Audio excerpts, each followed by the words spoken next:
وأشهد أن محمدا عبده ورسوله. اللهم صل وسلم وبارك وزد وأنعم على رسولنا الكريم محمد وعلى آله وأصحابه ومن تبعهم بإحسان إلى يوم الدين.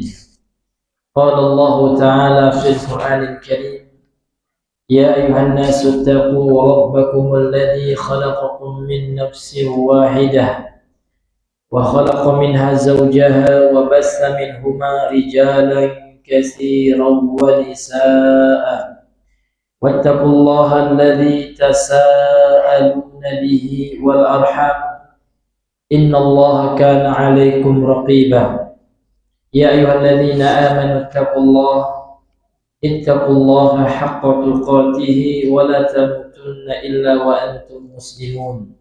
يا أيها الذين آمنوا اتقوا الله وقولوا قولا سديدا يصلح لكم أعمالكم ويغفر لكم ذنوبكم ومن يطع الله ورسوله فقد فاز فوزا عظيما.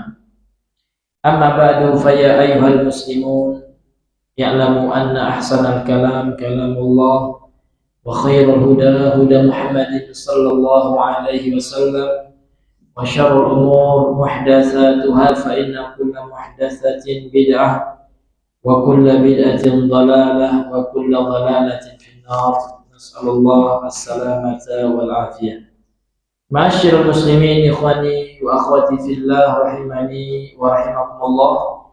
Kita kembali bersyukur kepada Allah karena pada malam hari ini biiznillah wa bitaufiqih, karena izin dan taufik dari Allah, kita kembali bisa hadir di salah satu majelis dari majelis yang akan dibacakan di dalamnya Al-Quran dan hadis-hadis Nabi yang mulia sallallahu alaihi wasallam.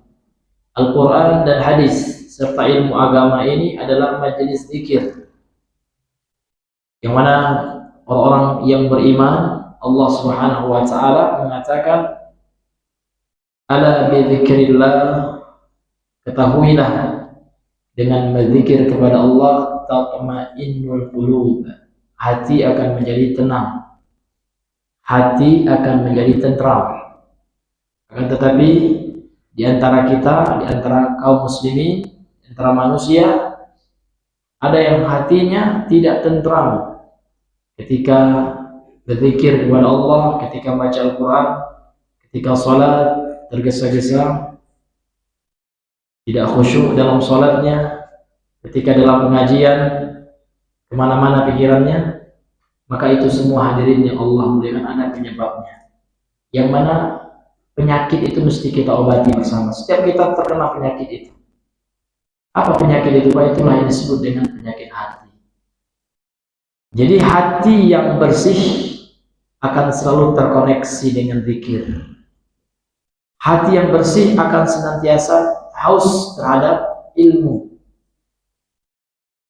Jadi tidak dikatakan orang bersih hatinya kalau seandainya tidak senang dengan majelis ilmu. Kalau ada majelis ilmu kabur dia, hati bermasalah. Maka untuk itu kita senantiasa membersihkan hati kita dengan memaksakan dulu. Awalnya mungkin tidak kerasan, tidak betah. Contoh kita sholat tahajud, awalnya ngantuk-ngantuk, namun disitulah Allah melihat perjuangan kita. Saya ngantuk kekal Ustaz ya, kalau pengajian itu ngantuk tidak apa-apa, yang penting hadir aja dulu. Sembari kita lawan rasa ngantuknya. Ada cerita kelakar, cerita ya sesuatu yang mungkin tidak ada realitanya. Ada seseorang bertanya atau berkata lah, curhat kepada Ustaz. Ustaz ya, saya ya punya penyakit susah tidur. Tapi pas pengajian Ustaz, Masya Allah, ketika penyakit saya hilang. Ya subhanallah, itu kan suatu bentuk bercanda ya Pak ya. Ya saya susah tidur Ustaz, tapi sekali baca Al-Quran 5 menit aja sudah langsung ngantuk mual. Itu dipaksa. Memang seperti itu tujuan dari Allah. Allah menguji kita. Orang ini menempuh jalanku benar-benar atau hanya main-main ini? Allah uji kita Pak. Semua kita Allah akan uji. Namun yang akan Allah lihat orang yang bersungguh-sungguh. Allah Subhanahu wa taala mengatakan, "Walladzina jahadu fina lanahdiyannahum subulana." Dan orang-orang yang bersungguh-sungguh di jalanku, itulah yang berhasil. Itulah yang Allah berikan hidayah untuk bisa menempuh jalan Allah tersebut. Puasa untuk kesungguhan, sabar. Sabar ilmunya mungkin itu aja Pak, dalilnya, teorinya. Tapi sabar itu susah ketika dipraktekkan. Sabar dalam 3 hal hadirin, sabar dalam taat kepada Allah. Terkadang kita tidak sabar, tidak sabar dalam melakukan ibadah. Terkait dengan menuntut ilmu, tidak sabar kita. Cepat-cepat ingin jadi ustaz misalnya. Ya, selesai 1 muyassar sudah buka pengajian lagi. Sabar hadirin. Ya, dalam menuntut ilmu itu sabar kita. Ini hadirin yang Allah muliakan. Sabar kita dalam meninggalkan maksiat. Sabar untuk tidak melakukan apa yang dimurkai oleh Allah, walaupun orang tidak mengetahuinya, Pak. Sabar untuk menundukkan pandangan, saya itu butuh kesabaran.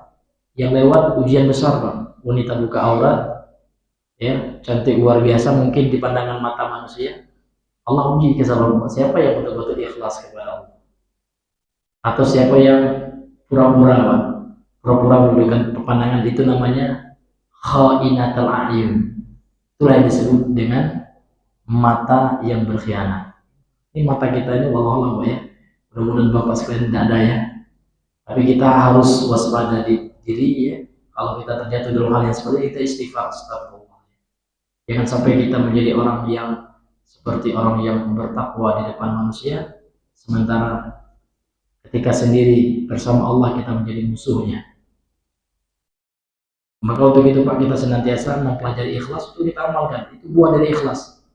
Nabi Yusuf karena keikhlasannya, Allah palingkan dia dari maksiat.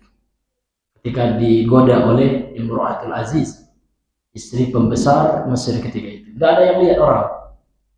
Nah, tapi Yusuf ya, ketika digoda, walaupun secara manusiawi beliau punya nafsu, punya syahwat, akan tetapi karena keimanannya, keikhlasannya, syahwat itu bisa padam karena kekuatan ikhlas. Jadi ikhlas itu terkadang orang gampang menghafalnya. Orang misionaris banyak hafal Al-Quran juga, tapi mereka tidak untuk mengamalkan. Jadi kita belajar ikhlas, tauhid begitu kita amalkan. Jadi untuk mengukur tauhid seseorang itu ketika berhadapan dengan fitnah, begitu fitnah harta, diukur tauhidnya. Ada orang Pak, Masya Allah Ustaz ya, diuji dengan harta, korupsi, subhanallah. Diuji dengan wanita, ya, dicabulinya wanita itu. Alhamdulillah, ini contoh gitu. Diuji kita, keimanan kita akan diuji oleh Allah dengan syahwat, dengan dunia, dengan tahta, dengan jabatan ya. Bahkan ada seseorang yang dulunya kondang ya, diundang di mana-mana jutaan jamaahnya. Dia mengatakan tidak boleh kita ikut partai politik ya. Tiba-tiba dia nyalon ya, ikut partai belanda juga, itu diuji semua. Intinya hadirin, kita diuji oleh Allah, dan itulah tujuan Allah menciptakan untuk menguji kita. Alladzi khalaqal mauta wal haya liyabluwakum ayyukum ahsanu amala. Allah lah yang menciptakan kematian, kehidupan ya. Untuk apa Allah ciptakan kita hidup ini? Liyabluwakum, Allah uji kita. Uji dengan istri ya kan. Diuji kita dengan istri kita, seperti sebagaimana Nabi Lut dahulu diuji dengan istrinya kan ya.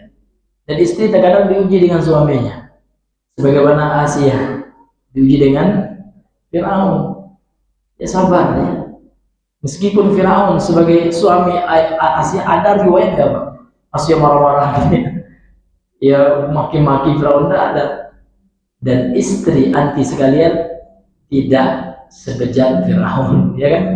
Kenapa kita harus memaki-maki istri kita? Maaf suami kita. Sebaliknya suami juga. Ya, kita tidak jauh lebih hebat daripada Nabi Lut. Istri Nabi Lut kafir. Adakah riwayat yang mengatakan Nabi Lut nampar istrinya? Ada RT? Tidak ada. Walaupun kafir tetap baik. Adakah riwayat Nabi Lut ya memaki-maki istrinya, memanggil dengan panggilan yang mengarah kepada hewan ternak kan ada. Nah, ini kita semua Bapak Ibu di dunia ini diuji oleh Allah. Kita diuji dengan harta kita juga. Ini ujian harta ini luar biasa Pak. Manusia siang malam mengumpulkan harta. Kemudian setelah harta dapat, apa yang dipikirkan? Rumah. Ingin rumah yang indah. Maka teman kita Masya Allah rumahnya gede. Luar biasa Pak. Indah betul ya. Masya Allah. Itu kita mengumpulkan uangnya. Kita pikirkan itu. Tapi rupanya telah mati kita tinggalkan itu. Terkadang orang lupa dengan rumah yang sebenarnya. Di mana rumah yang sebenarnya itu Pak? Di surga. Dan di samping kita ini ada jalan untuk meraih rumah yang sebenarnya. Kata Nabi diriwayatkan oleh hadis, sering kami sampaikan Pak ya. Itu motivasi kita. Tentu motivasi terbaik dari Nabi Pak, bukan dari saya. Nabi lah yang terbaik karena Nabi berkata bukan melalui hawa nafsu. Namun Allah yang menfirmankan itu, Allah yang mewahyukan. Apa kata Rasul? Man bana masjidan lillah. Barang siapa yang membangun masjid karena Allah, ikhlas dia. Bukan untuk pamer ya, bukan untuk mau disebut, oh Bapak itu Masya Allah luar biasa. Lillah, karena Allah. Itu syaratnya ikhlas. Tidak ingin dia dipuji. Bahkan mungkin dia nggak mau namanya disebutkan. Tidak melayang ketika disanjung, itu orang yang ikhlas itu ya. Dan tidak tumbang ketika ya dibully gitu ya. Ketika dihina, ketika dicemooh dia biasa aja. Karena niatnya karena Allah. Kalau itu yang kita lakukan Pak, banallahu lahu baitan fil jannah. Niscaya Allah akan bangunkan baginya rumah yang abadi, yang kekal selama-lamanya, yaitu di surga. Dan dia akan dapat juga transfer pahala. Setiap orang yang sujud di masjid yang dia bangun, setiap orang yang baca Al-Quran di masjid yang dia bangun, akan dia dapatkan, akan mengalir kepadanya pahalanya. Itulah rumah kita yang sebenarnya. Dan bangun masjid itu Pak, ternyata tidak harus kita punya uang banyak. Enggak. Disebutkan juga dalam hadis yang lain, waman bana masjidan kamif hasiqata. Itu artinya barang siapa membangun masjid, kamif hasiqata itu artinya sebesar sarang kota burung, sarang burung gitu Pak. Au asghara minha, atau lebih sedikit lagi. Banallahu lahu baitan fil jannah. Allah juga akan bangun baginya rumah di surga. Jadi walaupun kita bantu mungkin 1000 perak, tidak apa-apa, kita ikhlas ini, insya Allah. Yang kita remehkan itu 1000 perak kita sumbangkan, insya Allah itu akan menjadi investasi yang berharga bagi kita kelak di akhirat, ketika kita tidak ada lagi di alam dunia ini. Ya, jangan kita sibuk hanya memikirkan rumah di dunia ini yang semantap-mantap apa rumah kita akan kita tinggalkan juga Pak. Ya, ketika kita meninggal bahkan ada rumah ditinggalkan oleh pemiliknya. Pernah lihat rumah Pak? Ya, sudah menjadi rumah tak berpenghuni ya. Anaknya sudah pergi misalkan, sudah merantau, udah tinggal. Belum meninggal dia lagi rumahnya sudah dia tinggalkan. Ada juga orang gitu. Subhanallah. Maka yang abadi itu adalah apa yang kita tinggalkan untuk akhirat kita. Itulah harta kita yang sebenarnya. Apa yang kita keluarkan di jalan Allah. Maka untuk itu kita masih ada pembangunan Bapak sekalian ya. Kalau kita ingin ya membangun rumah kita di surga, ayo kita saling tolong menolong, berta'awun. Wa ta'awanu 'alal birri wat taqwa. Tolong menolonglah kalian dalam kebaikan dan ketakwaan. Baik Bapak Ibu yang Allah muliakan, ini mungkin sebagai muqaddimah kita di malam hari. Baik Bapak Ibu yang Allah muliakan. Kemudian ya, sampai di mana Pak? Kita kemarin ya. Ma yustafadu minal ayah, sudah Pak? Belum ya? Iya, qala al-musannif rahimahullahu taala, berkata penulis yang semoga dirahmati oleh Allah, kita masih pada bab, ya babnya adalah ayat Al-Qur'an. Ini luar biasa beliau. Babu qaulillahi ta'ala, bab yaitu firman Allah dalam surah Al-Baqarah 165. Wa minan nasi may yattakhidhu min dunillahi andada yuhibbunahum ka hubbillah. Dan di antara manusia, ini min di sini Pak maknanya adalah littabi'in, namanya kata ulama. Menurut memberikan makna sebahagian, di antara, kita terjemahkan dengan di antara. Artinya tidak semuanya kan gitu ya. Dan di antara manusia ada yang menjadikan selain Allah tandingan-tandingan. yang mana mereka cintai tandingan tersebut sebagaimana mereka mencintai Allah. Inilah nanti masuk ke dalam bab syirik dalam kecintaan. Mencintai di sini Pak bukan mencintai sekedar cinta secara duniawi, enggak ada ayah cinta sama anaknya, enggak. Cinta yang sudah mengandung ketundukan, kepasrahan dan peribadahan.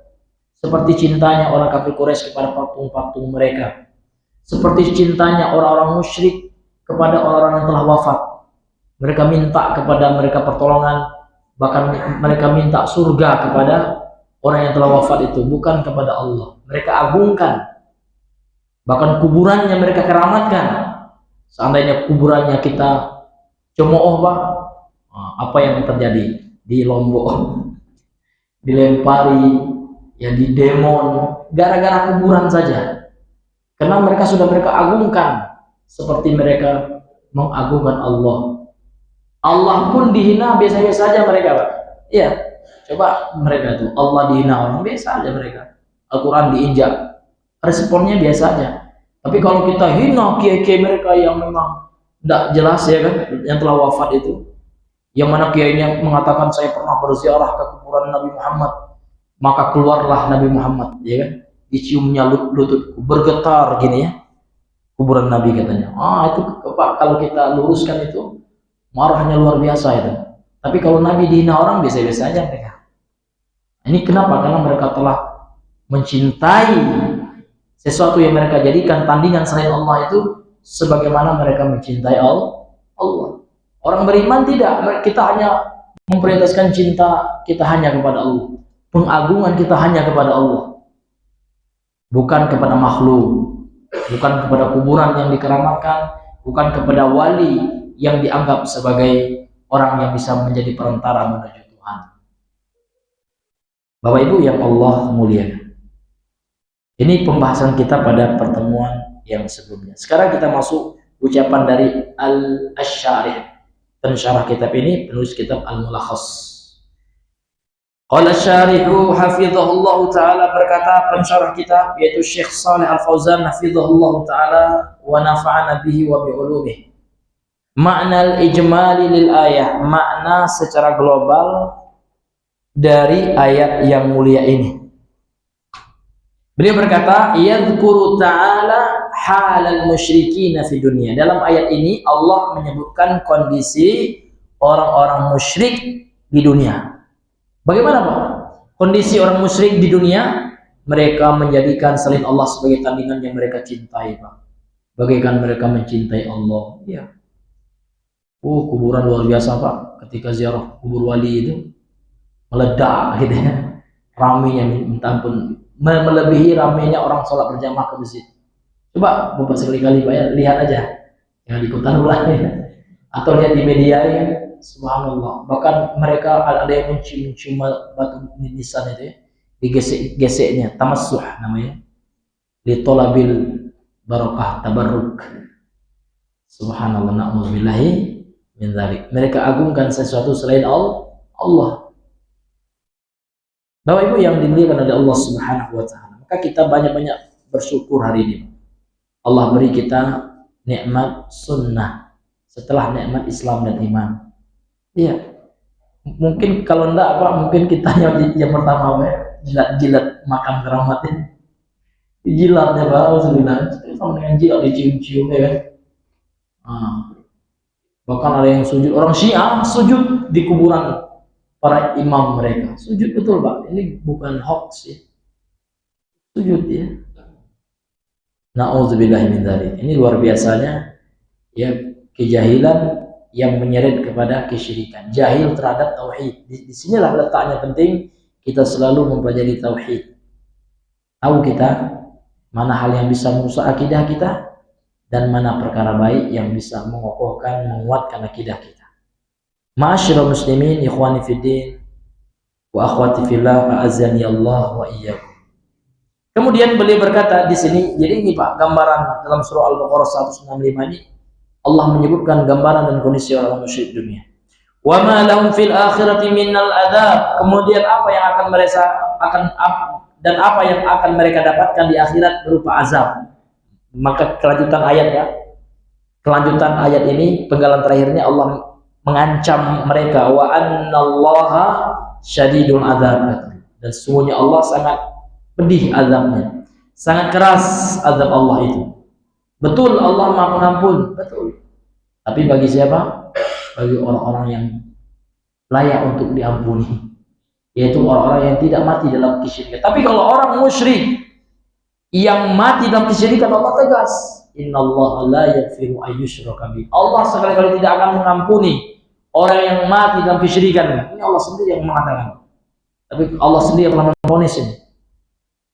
Ya, jadi nggak bisa. Bahkan Nabi Muhammad saja ketika ingin memohonkan ampunan kepada orang tua beliau, turun firman Allah, tidaklah pantas ya bagi orang-orang yang beriman memohonkan ampunan bagi orang-orang musyrik, walaupun orang tua kita sekalian. Sebagaimana juga Nabi Ibrahim ingin memohonkan ampunan bagi Azar ayahnya, ya maka Allah tegur, tidak pantas, tidak boleh. Kalau orang telah mati dalam kesyirikan, tidak boleh kita mintai doa ampunan, karena mereka betul-betul ya telah terhina, naudzubillah min dzalik.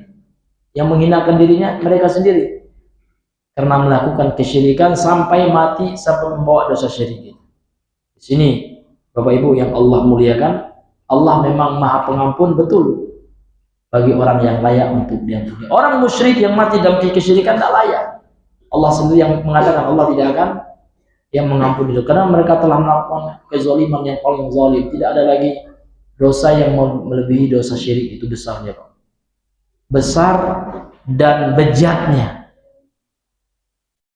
Guru saya ya ketika kami belajar kitab ya Al-Usul Salasah, Syekh Abdul Latif ya, Al-Adani rahimahullah hafizahullah taala, beliau membacakan kisah yang sering dikisahkan oleh para ulama ketika membaca atau membahas kitab tauhid.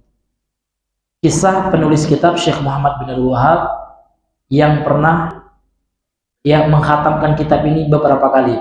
Setelah khatam kitab itu, Syekh mengatakan nabda minal awal, kita akan ulang, kita mulai dari awal lagi ya. Maka ada salah seorang murid beliau mengatakan, aduh Syekh, kita udah paham itu tauhid itu, masa itu beberapa kali kita butuh diulang terus. Itu bahasa kita, Pak ya. Ya, ketika itu Pak, tiba-tiba ada orang yang menyampaikan berita ya. Tegak lah, karena orang Arab itu biasa Pak ya, kalau habis berceramah kita kan ada yang tegak kan, memberikan informasi, bahkan tidak jarang juga yang minta duit gitu ya. Oh, saya sangat membutuhkan gitu, kayak berceramah pula gitu ya. Itu orang Arab biasa gitu ya, ketika di majelis ya kan, di masjid itu memberikan informasi itu tegak gitu. Jadi ada salah seorang yang hadir itu mengatakan, Syekh ya, luar biasa Syekh gitu ya. Ya di kampung kita ya ada orang yang memakai zimat gitu ya, orang yang melakukan syirik lah. Oh itu katanya, yang hadir kayak biasa aja gitu ya. Kemudian datang lagi ada yang tegak, di sebelah sana saya ada orang yang lagi berzina gitu ya. Oh baru terkejut semua. Jadi jemaah yang hadir, para tulab juga, ya Allah ini luar biasa ini perbuatan keji ini, tertangkap orang lagi berzina gitu ya. Maka kata saya, kayaknya betul ya, kita harus mengulang pelajaran tauhid. Kenapa kalian nggak kaget tentang orang yang pakai zimat itu? Padahal dosa pakai zimat itu ternyata itu dosanya lebih parah, lebih besar daripada dosa orang yang berbuat zina. Kalau zina itu bukan syirik, sementara memakai zimat adalah syirik. Itulah kenapa kita harus ulang lagi. Di negeri kita berapa banyak orang yang pakai zimat. Artinya kita lebih penting lagi, lebih harus lagi belajar tauhid, supaya syirik itu betul-betul menjadi suatu yang kita benci dalam hati kita. Kita masih anggap biasa Pak, ada dukun biasa aja kita, iya kan? Kita tidak geram kita ya kan, ingin mengingkari kemungkaran yang apabila dia mati dalam keadaan itu haram baginya surga itu. Allah mengatakan seperti itu Pak. Innahu may yusyrik billah, kata seorang yang berbuat syirik mati dia dalam kesyirikan itu, faqad haramallahu alaihi jannah, Allah haramkan surga baginya. Kenapa kita nggak takut gitu kan? Kenapa kita enggak begitu? Nah, ini di sini letaknya pentingnya tauhid. Makanya kita harus geram gitu ya. Meskipun harus dikontrol, Pak. Jangan mentang kita geram, kita main tangannya enggak. Tapi kita harus betul-betul menganggap itu perkara besar, perkara yang bisa merusak tauhid tersebut. Ma'asyiral muslimin yang dimuliakan Allah. Maka untuk itu kita sangat penting sekali selalu mengkaji, mempelajari tentang tauhid ini. Bapak Ibu yang Allah muliakan. Kemudian beliau melanjutkan, haitsu ja'alu lillahi amsalan, tatkala orang-orang musyrik di dunia itu menjadikan bagi Allah ya tandingan. Jadi amsal ini ya jamak dari misal gitu ya. Mereka jadikan ya selain Allah itu, makhluk itu misal dengan Allah. Mereka samakan dengan Allah. Wa nudhara, mereka jadikan nazir, jamaknya nudhara, yang mereka jadikan selain Allah itu ya tandingan bagi Allah. Min khalqihi, dari makhluk Allah. Yusawunahu billahi fil mahabbati wa ta'zim, mereka samakan mereka makhluk itu dengan Allah dalam kecintaan dan dalam pengagungan. Alhamdulillah. Ya Pak, sekarang luar biasa ya. Ya kalau seandainya kita singgung orang-orang kuburan keramat itu Pak, ya apa yang tadi kita lihat bisa ya kan? Lihat Ustaz kita, Ustazuna ya, Mizan Al-Qudsi, sampai beliau dikriminalkan karena beliau membahas, karena realitanya masyarakat di situ ya suka mengagungkan kuburan. Nah, ada pula kuburan namanya Tai Nacong waktu itu banyak seperti ram, memang ada. Nah ini mereka murka seperti Ustadz ini menghina Allah. Na'udzubillah min dzalik, karena mereka sudah menjadikan kuburan itu seperti Allah gitu ya, yang mereka agungkan ya. Nah, Allah saja dihina orang, mungkin diam-diam aja mereka ya kan, karena sekarang banyak penistaan terhadap agama itu luar biasa. Orang menghina Allah, orang kafir itu juga menghina Nabi Muhammad dan seterusnya. Ma'asyiral muslimin yang Allah muliakan. Kemudian kata beliau, wa yadhkur subhanahu, Allah subhanahu wa ta'ala menyebutkan annal mu'minina yukhlisuna al-mahabbata lillah, bahwasanya orang-orang beriman itu Pak, mereka mengikhlaskan kecintaan mereka hanya kepada Allah. Kama yukhlisuna lahu sa'ir anwa'il ibadah, sebagaimana mereka mengikhlaskan bagi Allah seluruh jenis-jenis ibadah. Karena al-mahabbah, al-khauf ya, ar-raja itu Pak termasuk ibadah qalbiyah. Dan ini ibadah yang paling tinggi dalam Islam. Ada ibadah itu ibadah hati, ini yang paling nomor satu. Seperti tauhid itu ibadah hati Pak. Kita mengagungkan Allah, kita mengesahkan Allah, menomorsatukan Allah dalam hati kita. Apa yang masuk di dalam tauhid itu juga Pak, rasa benci. Itu juga ibadah, benci karena Allah, benci dengan syirik ibadah, benci dengan maksiat ibadah juga. Sebagaimana orang yang suka maksiat itu juga dosa. Seperti orang yang suka musik, walaupun dia nggak dengar musik Pak, tapi dia suka gitu ya. Itu dosa. Namun itu maksiat yang tidak masuk dalam bab kesyirikan. Artinya itu dosa. Ini Bapak Ibu yang dimuliakan oleh Allah Subhanahu wa taala. Sebagaimana orang yang suka cinta kepada sesuatu yang haram. Contoh, ada orang yang suka, mohon maaf ya, dengan wanita yang bukan istrinya. Syahwat dia, tidak boleh Pak. Tapi Ustaz, kita kan normal gitu ya. Betul Pak, tapi sudah ada koridornya. Boleh kita syahwat dengan sesuatu yang dihalalkan oleh Allah. Boleh Pak, bahkan berpahala kita. Memang harus syahwat kita gitu ya. Tapi kenapa kok melihat istri biasa aja, melihat wanita yang lain kok itu butuh solusi yang seperti itu. Ya, makanya dalam Islam itu Pak, kalau nggak satu berarti nama lagi tuh. Itu bagi yang mampu Pak. Tapi kalau tidak mampu, sabar. Di sini pentingnya sabar ya. Bersabar dia menahan keinginan yang haram itu. Kan keinginan yang haram. Kan ada anak-anak sekarang Pak, anak SMA umum ya. Masa pacaran tidak boleh Ustaz ya? Kan normal katanya. Betul normal deh, tapi itu haram caranya itu. Gitu. Boleh ada pacaran, tapi coba akan nikah dulu dengan cara yang sah menurut ajaran Islam, baru berpahala kita pacaran ya. Ya, nak pegangan, nak apain, ya boleh. Kecuali ada yang diharamkan nanti lewat dubur dan yang semisal kan itu. Kalau ada dalil yang mengharamkan. Ini Bapak Ibu yang Allah. Artinya Islam itu tidak pula mengekang kita. Bukan seperti, mohon maaf ya, ini perbandingan saja, seperti agama lain, Katolik misalkan, pendeta tidak boleh nikah. Alhamdulillah. Karena tidak ada ajaran Allah seperti itu. Itu ada ajaran manusia, ajaran Nabi Isa yang telah mereka rubah-rubah itu. Ya, Nabi Isa aja nikah juga menurut beberapa informasi kan gitu. Iya, karena nikah ini Pak, ini sudah menjadi sunatullah gitu, kebutuhan manusia. Nabi Adam aja, dia kan Nabi Isa ya kan, Nabi Adam aja Pak minta kepada Allah ya kan, orang yang mendampinginya ya Allah ciptakan Hawa ya kan, karena Allah tahu yang namanya laki-laki butuh perempuan. Bahkan ada cerita itu, kecuali orang yang menyimpang hasratnya seperti homo gitu ya, alhamdulillah memang nggak suka perempuan gitu.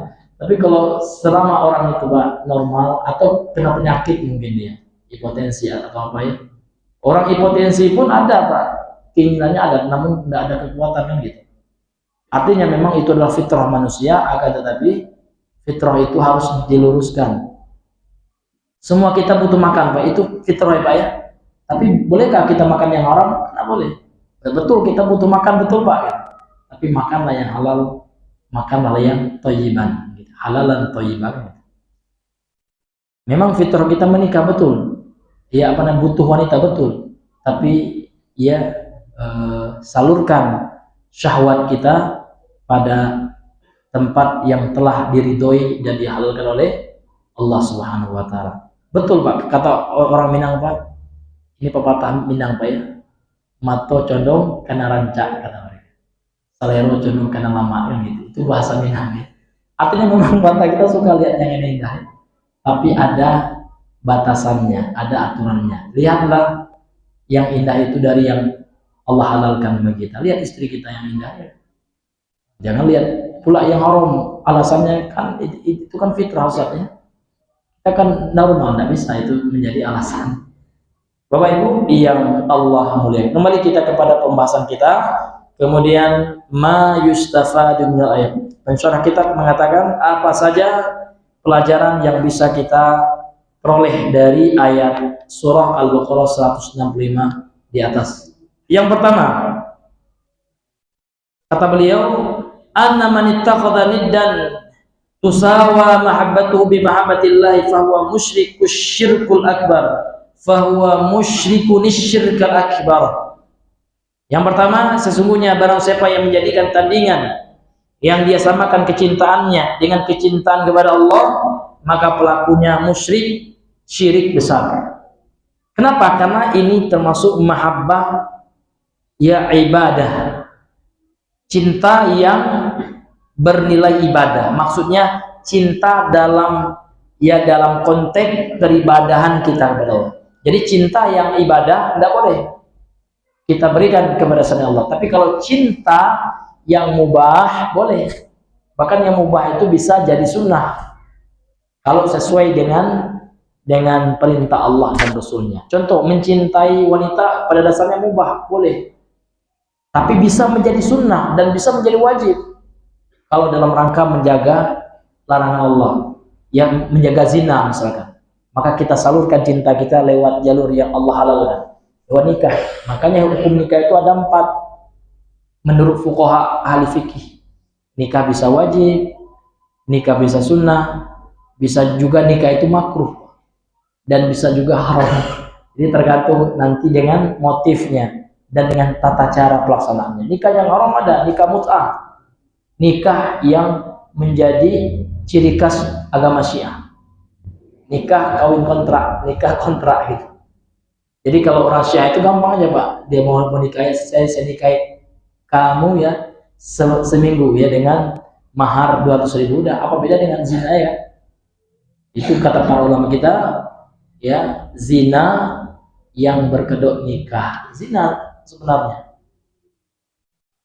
Dan nikah mut'ah itu Pak diantara tradisi orang Iran yang sekarang banyak orang Ahlussunnah, bahkan orang Islam ya, memuji-muji orang Syiah. Na'udzubillah. Kita membantai bukan membantai Pak, membantah Syiah bukan berarti kita pro Israel. Itu framing yang ingin mereka ingin mereka opinikan di media, Bang. Sehingga kita yang bantah Syiahnya dia bilangnya mendukung Israel. Naudzubillah. Logika apa? Itu cacat logika gitu ya. Iya. Ya, kita membantah Syiah kena sesat gitu kan. Nah, itu kata mereka, berarti antum pro Israel. Dari mana itu logika seperti itu? Ya. Israel jauh lebih parah lagi gitu ya, orang kafir. Ya. Laknat Allah atas mereka kan gitu. La'anallahu Yahuda wan Nasara kata Allah. Allah melaknat orang Yahudi itu, ya kan? Tapi ya kita membantah Syiah bukan berarti artinya kita pro Israel. Kita ada aja tuduhan ya, luar biasa fitnah itu. Orang yang memfitnah itu Pak, kalau tidak bertobat bahaya sampai ke akhirat. Kita alusunah yang mereka terus itu kita nggak ridho, akan kita tuntut nanti di mahkamah Allah. Nah, maka silakan mereka mencari hujah dan jawabannya di akhirat. Kalau mereka nggak minta maaf dan tidak bertobat ya kan, itu bahaya. Ya? Mereka menuduh para ulama kita yang mereka gelari Wahabi itu pro Israel. Dari mana kan gitu? Ya kepada orang menyimpang saja ulama kita bantah, apalagi kepada orang Yahudi yang jel-jelnya, itu kan nggak masuk akal gitu ya. Ini Bapak Ibu yang Allah muliakan, fitnah-fitnah yang berkembang di tengah-tengah kita pada saat ini. Baiklah Bapak Ibu, karena mengingat waktu sudah masuk azan, yang kita azan dulu, nanti setelah azan kita lanjutkan sedikit. Fadhal.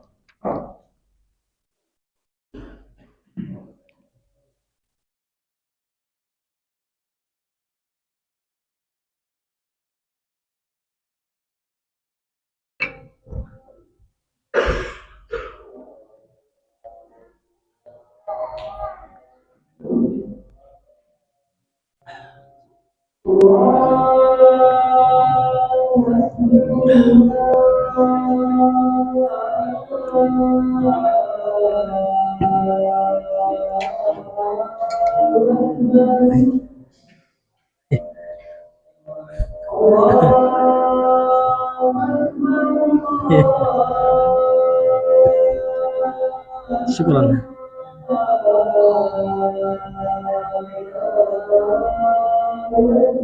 Allahu Akbar, Allahu Akbar.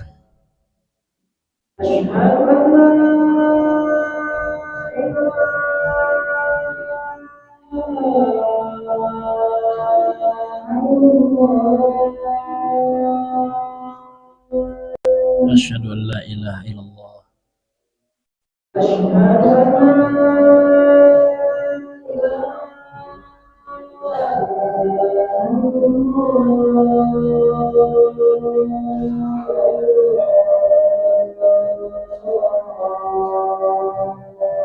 Asyhadu an la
La haula wala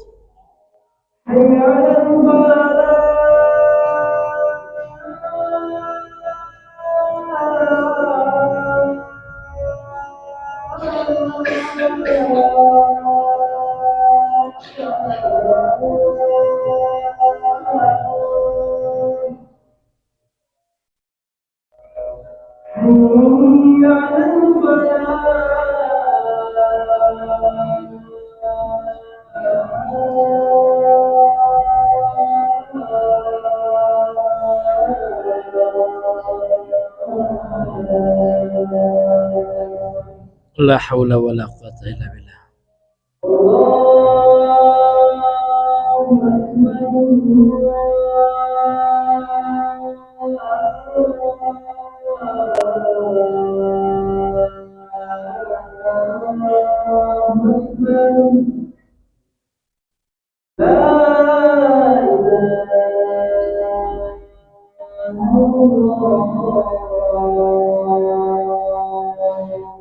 La ilaha illallah. Suratul Qa'imah ati Muhammadan al-Masih.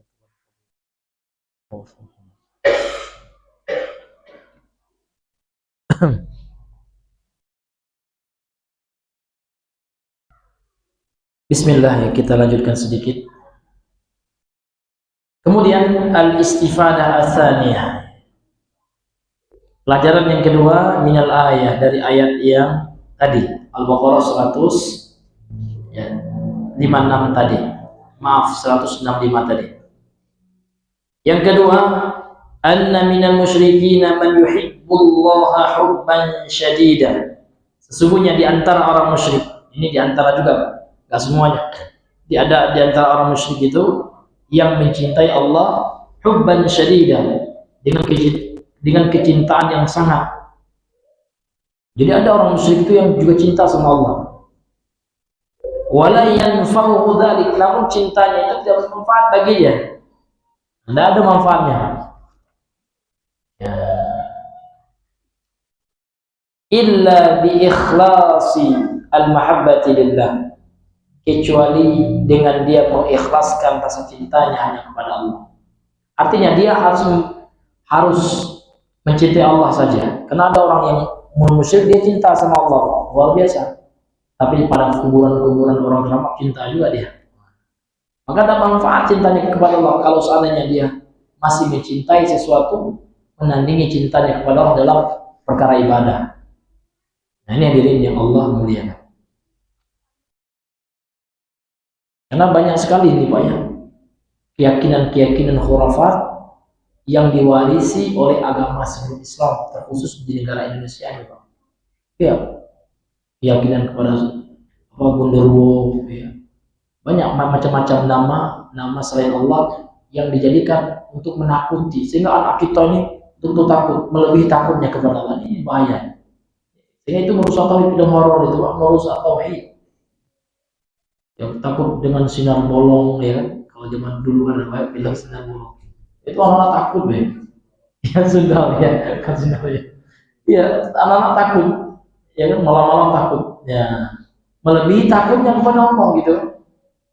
Ini kan bahaya yang seperti itu. Karena ini menyangkut keyakinan. Enggak boleh ini dikiaskan, kan sama Ustaz, orang takut dengan harimau, beda Pak. Kalau harimau ini nyata, tidak karena ideologi, tidak karena keyakinan. Memang bahaya secara duniawi, memang kalau harimau itu menerkam mangsanya kan bahaya. Jadi kalau takutnya kita harimau, jangan dikiaskan dengan takut dengan hantu Pak. Karena kalau harimau itu nyata, ya fakta realita, takutnya kita itu takut secara tabiat manusia, naluri manusia. Itu enggak masuk dalam takut yang dikatakan syirik, pelakunya enggak. Itu namanya takut tabi'i, khauf tabi'i, khauf tabi'i gitu. Takut tabiat manusia. Beda dengan takut dengan jin. Karena jin ini berdasarkan keyakinan kita kan gitu. Melebihi takut kepada Allah, ini bahaya, ini bisa mengantarkan kepada syirik. Atau takut kualat. Nah, takut kualat dengan arwah leluhur, takut yang mengantarkan pada syirik juga. Nanti kualat antum ya, itu syekh memang sakti loh, kuburannya keramat antum bilang, nah, itu udah baik, itu udah kena akidah kita, sudah ada bau-bau khurafatnya itu.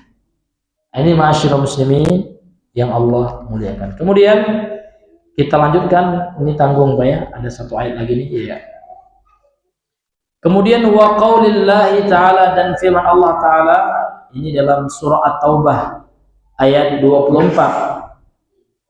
Wa qaulihi ta'ala, dan firman Allah Ta'ala, qul in kana aba'ukum wa abna'ukum ila qawlihi, sampai kepada firman Allah, ahabba ilaikum minallahi wa rasulih. Katakan wahai Muhammad, in kana itu Pak, seandainya, jikalau, bisa kita artinya seperti itu, ayah-ayah kalian dan anak-anak kalian, sampai kepada firman Allah, ahabba ilaikum, lebih kalian cintai, minallah wa rasulih, dari Allah dan Rasulnya.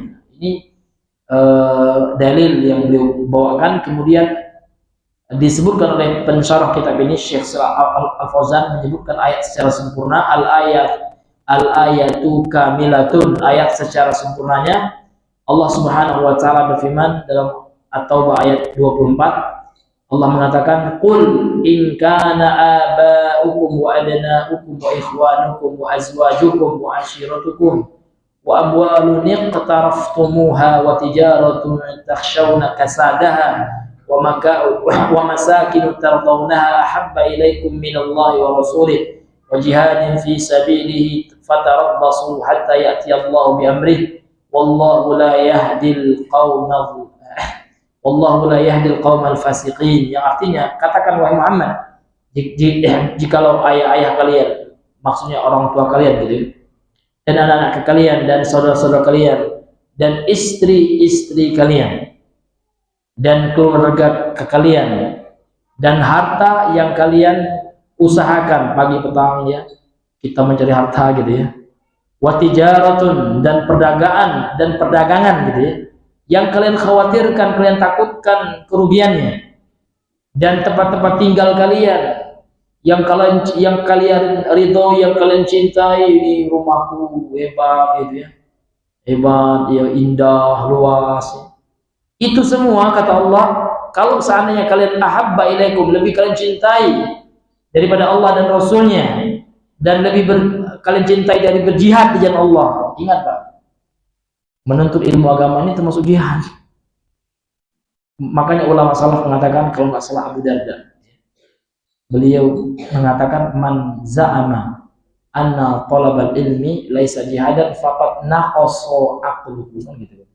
Barang siapa yang menyangka kalau menuntut ilmu ini bukan bagian daripada berjihad, maka sungguh telah berkurang akalnya, telah sedeng dia, kan gitu. Karena bagaimana orang nak berjihad di jalan Allah kalau tidak tahu ilmunya, gitu. Bahkan bagaimana orang anak sholat itu juga termasuk jihad, ya kan? Tentu jihad yang besar kan jihad berperang orang kafir. Bagaimana kita tidak perang, tidak tahu kita ilmunya, gitu. Maka menuntut ilmu ini termasuk jihad. Jadi kalau seandainya Pak, dunia kita, orang tua kita, anak-anak kita, saudara-saudara kita, termasuk istri kita, gitu ya. Artinya kenapa Allah katakan seperti itu? Karena Allah tahu Pak, ini penghalang-penghalang kita, ini ujian kita semua. Ya, terkadang kita diuji dengan istri kita, ya kan, dengan anak kita. Ya, dalam menuntut ilmu dan dalam menyampaikan ilmu juga diuji kita, ya kan. Namun apakah kita istiqomah, bisa mampu untuk menghadapi ujian itu? Di situ Allah akan melihat siapa yang akan sukses nantinya, istiqomah di jalan Allah itu Pak. Ketika diuji dengan ini semua, diuji kita dengan orang tua kita. Ada teman Pak diuji dia Pak, kata orang tua, kalau kau ikut pengajian itu ya, jenggot itu ya, saya coret. Dan dari ada teman di Padang itu diuji dia, namun dia sabar, ya kan. Jadi dia tetap ya bersikap baik dengan orang tuanya, ya. Dia dikasihnya buku orang tuanya, muamarah awal orang tua, tapi dia tetap mendoakan. Akhirnya orang tuanya ikut kajian juga, subhanallah. Yang awalnya tadi marah-marah gitu ya. Atau dengan istri juga Pak, kita akan diuji juga ya, termasuk juga dengan keluarga, dengan harta kita, dengan perdagangan kita. Saya dekati waktu Ustaz ya, dari pagi inilah siap menggali gitu ya, jualan, kan tidak ada waktu untuk ilmu. Diuji kita hadirin ya Allah. Kemudian dengan rumah-rumah kita, dengan tempat-tempat tinggal kita, kalau kita jadikan ini semua Pak, kata Allah, sesuatu yang lebih kita prioritaskan dari Allah dalam hati kita Pak ya, kita lebih memprioritaskan dunia ini ketimbang Allah dan Rasulnya yang berjihad di jalan Allah, maka tunggulah kata Allah, fatarabbasu, kalian tunggulah kata Allah, sampai datang perintah Allah itu, sampai datang ketentuan Allah Subhanahu wa taala. Ya kena kita ntar. Wallahu la yahdil qaumal fasiqin. Itu fasik.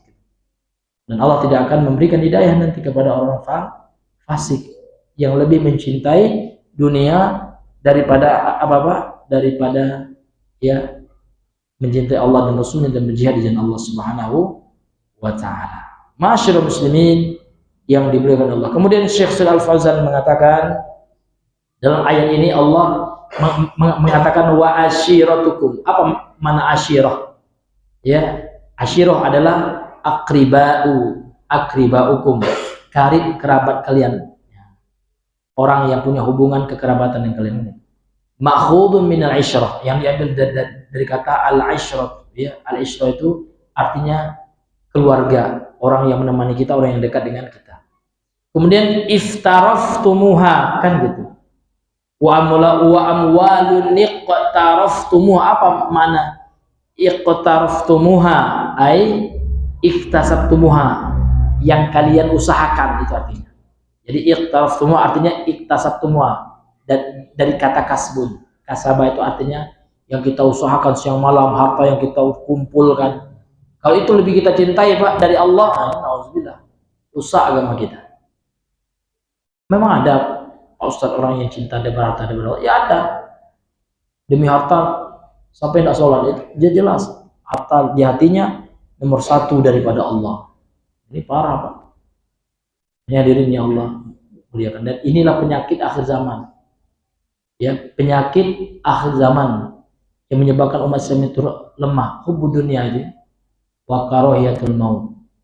Hubbud dunia, cinta kepada dunia dan takut mati. Karena memang orang cinta dunia itu tahu juga dia tuh merasa ya Allah tidak ada siap untuk mati gitu. Karena sudah cinta dunia gitu. Tapi kalau orang yang beriman, ya walaupun mereka khawatir apakah diterima amal mereka, namun ya mereka karena tidak cinta kepada dunia ini Pak, mereka nggak takut mati. Ini hadirin yang Allah muliakan. Itulah penyakit yang disebut dengan penyakit apa Pak? Dalam hadis itu wahan, hubbud dunya wa karahiyatul maut. Kasadaha fawata waqti nafaqiha wa rawajiha. Kasadaha itu kalau terjemahan kita ya adalah rugi gitu ya, kerugiannya gitu ya.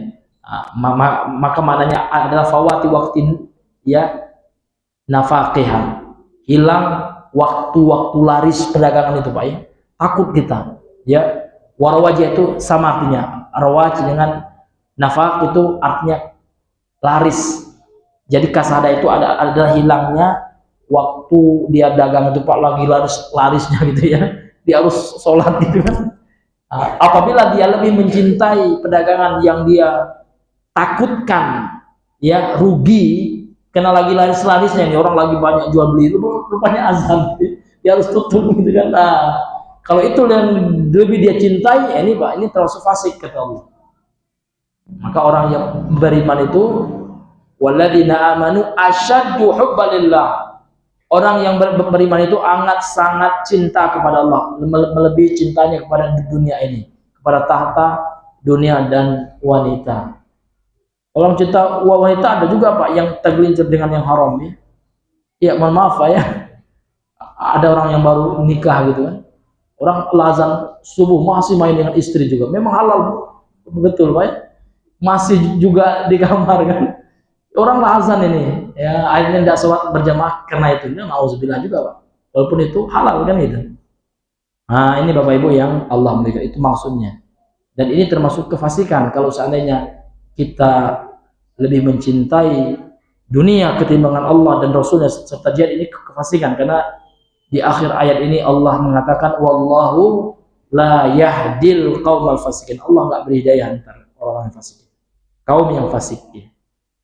Kemudian wa masakinu, yakni manazil, tempat tinggal ya kan gitu. Wa masakinu tardaunaha, tempat-tempat tinggal yang kalian sukai, yang kalian ridhoi kan gitu. Ahabba ilaikum, lebih kalian cintai. Ai in kanat hadil asya, apabila perkara-perkara yang disebutkan tadi, ahabba ilaikum, yang lebih kalian cintai minallah, daripada Allah dan Rasulnya, wa jihadin fi sabilihi, dan berjihad di jalan Allah, fatarabbasu ay intaziru, tunggulah gitu ya.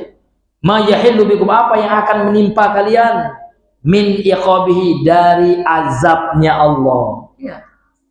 Jadi kita akan diancam dengan azab kalau seandainya dunia ini lebih kita cintai daripada Allah. Termasuk mencintai dunia daripada Allah, Pak. Contohnya apa? Ya, orang nggak peduli dengan orang yang kesusahan, sementara dia mampu, ini masuk, Pak. Ya, ini termasuk orang yang lebih mencintai hartanya daripada Allah. Karena orang yang membantu agama Allah termasuk membantu makhluk Allah yang membutuhkan.